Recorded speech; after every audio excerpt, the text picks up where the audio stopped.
Hello my dear students, this is Abhishek Mishra, Faculty of Social Studies at Mount Litra Z School, Jhansi.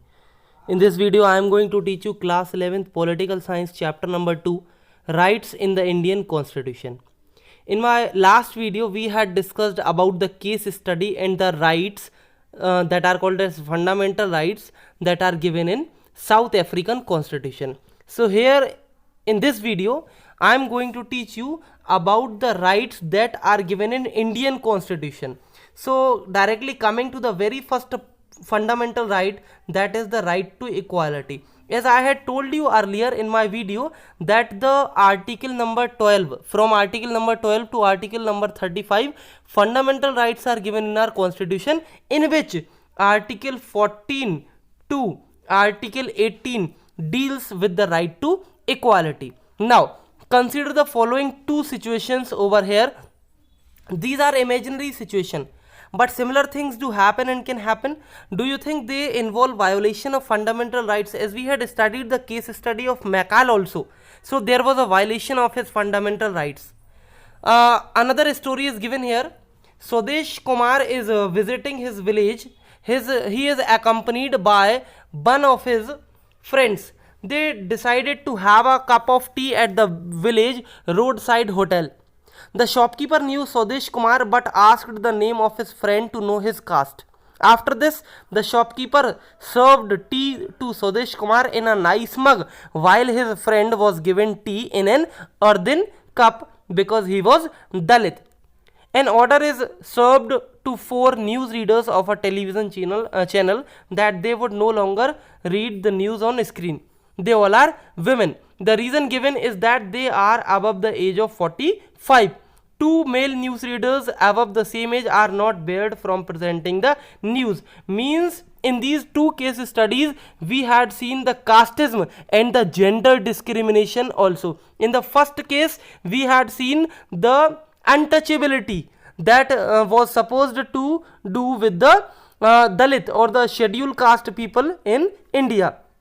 So as we had seen that Swadesh Kumar was given tea in a nice mug while his friend was given tea in an earthen cup. उसको मिट्टी के cup में चाय दी गई थी. तो इन सभी चीज़ों के लिए जो बाबा साहेब अम्बेडकर थे, उन्होंने कई सारे प्रोविजंस हमारे कॉन्स्टिट्यूशन में बनाए और अनटचेबिलिटी को पूरी तरीके से बैन कराया. तो यहाँ हम देख रहे हैं कि इक्वालिटी जो है वो पूरी तरीके से प्रीवेल नहीं करती है. Now moving further,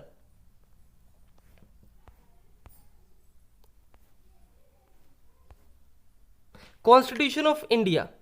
so constitution of India में पार्ट 3 जो है, जैसा कि मैं बता ही चुका हूं कि पार्ट 3 में आर्टिकल 12 से 35, 12 to 35 जो है, they are given for the fundamental rights. So here directly we are discussing the right to equality, about how many types of equality has been given to Indian citizens. So first is equality before law. Equality before law makes our government as legitimate government. This is called the legitimacy of the Indian government. Our government works as the legitimate government. A legitimate government is one that protects the rights and in which the people are equal in the eye of law. Second, equal protection of laws.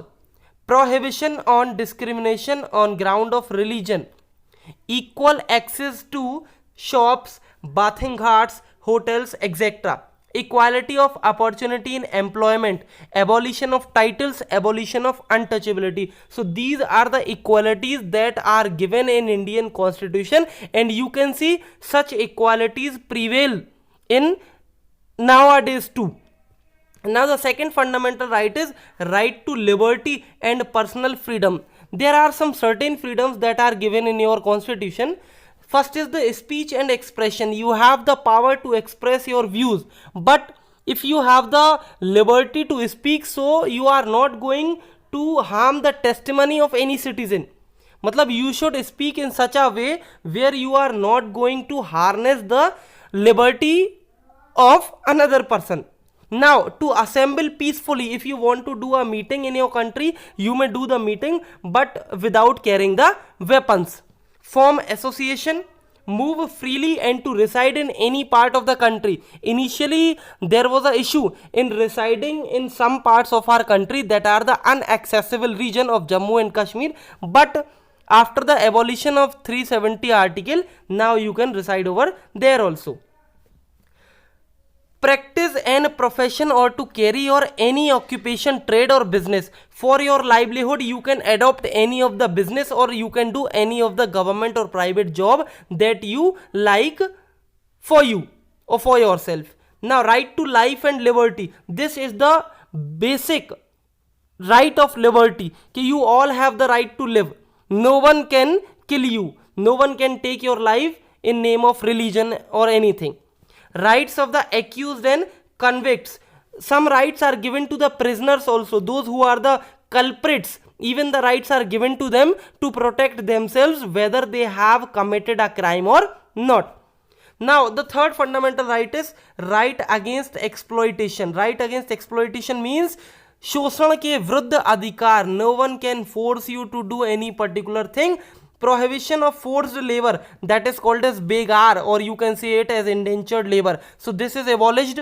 Second, prohibition of employment of children in hazardous jobs where there is a risk of life. The children under the age of 14 cannot be employed in any particular job where there is a risk for their life. Now, right to freedom of religion. See, India is a secular country. India does not adopt any particular religion for itself. So here we give the right to religion to everyone. Freedom of conscience and profession, freedom to manage religious affairs, freedom to give religious instruction in any certain institution, but that particular institution should not be government aided.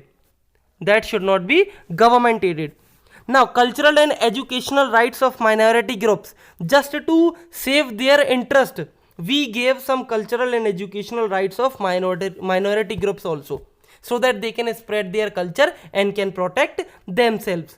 Protection of their language, culture of minorities, right of minorities to establish educational institution. Now moving to the next right, that is the right to constitutional remedies. This right is called as the soul of Indian Constitution. This is called as the soul of Indian Constitution, dictated by B.R. Ambedkar. B.R. Ambedkar said this right as the soul of the Indian Constitution, because this is the right that is very much necessary to apply rest of the rights. This is the right that enforces the rest of the rights. By this right, you can get back all your fundamental rights if they are violated. Right to move to the courts for issuance of writs. Writs can be applied. writ जो है वो दायर की जा सकती है. कई सारी writ होती हैं. habeas corpus हुआ, mandamus हुआ, certiorari हुआ, ठीक है ना. वो writs अभी नहीं दी हैं, आगे जब होंगी तब मैं बताऊंगा. So फिलहाल I am going to end this video right now. Rest of the topics I will cover in my next video. Till then, thank you.